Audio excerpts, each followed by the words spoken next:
Tonight at 7 o'clock, Lancaster's town board will consider whether to approve a temporary ban on applications for new apartment and condo complexes. The proposed law was sponsored by Councilman and Supervisor-elect Robert Leary. To talk more about this, we are joined by Lancaster Town Supervisor Ronald Rufino. Ron, thank you so much for joining us. Oh, you're welcome. Okay, so start this off for us. What exactly does this proposed law entail? So I'm not the maker of the proposal. I just know that it's an impediment on the rights of a developer. If this goes through, my feelings are, and I've talked to attorneys, that the town will be sued. My responsibility here as town supervisor, and as far as any board member goes, is to really fiscally responsibly protect the citizens. So I don't think it's a good use of taxpayers' money if we put ourselves in position to be sued, and then the taxpayers' dollars are going to have to pay for that. And the argument for this moratorium, which would be in place for the next year, is that Lancaster's population is exploding. So does that argument, you believe, not hold water in terms of allowing the town to kind of catch up in terms of services with the population? So if you look at our building permits that have been handed out over the years, they have gone down. So I wouldn't say we're exploding. We have room to build. It's, you know, we're not in a village where they're all built out. We are the town. We do have room to build. And I believe that there's mechanisms in place that allow for smart growth. And I think we've handled that well.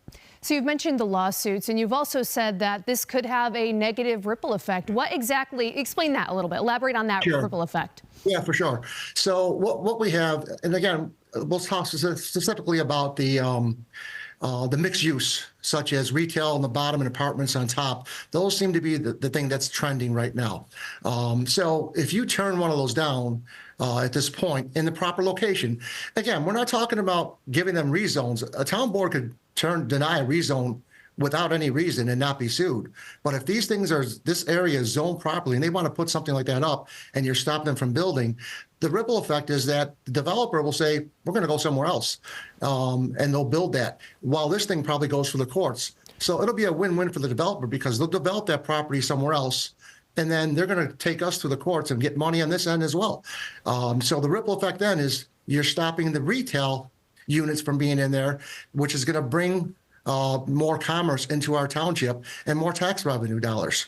One of the most important things for any village or town, especially in an economy like we're experiencing now in 2023, is to be business friendly. But this moratorium, at least for the next year, would almost set it up to be anti-business. Do you think the town of Lancaster can afford to be anti-business for the next year?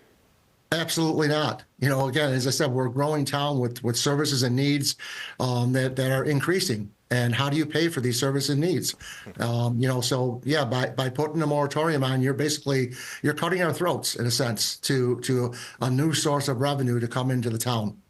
Ron, have you heard from any developers themselves? What are they saying about this?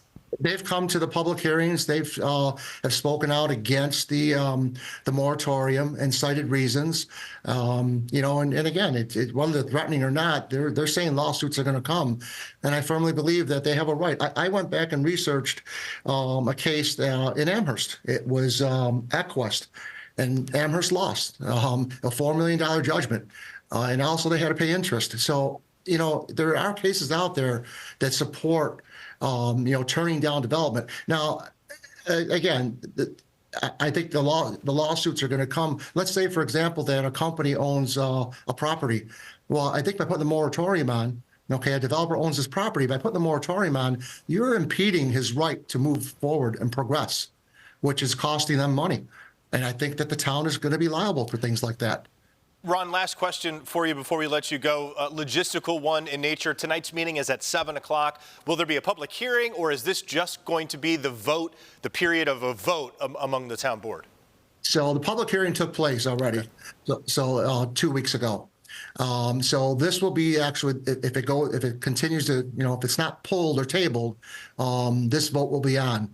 And I will tell you that it has to be a 4-to-1 vote for it to pass tonight, because the county has responded with comments a couple days before the meeting. And by doing that, it makes the board have to pass this resolution by a 4-to-1 vote. Supermajority. Well, certainly this will be a story we will keep following. Lancaster Town Supervisor Ron Ruffino, thank you so much for taking the time to join us.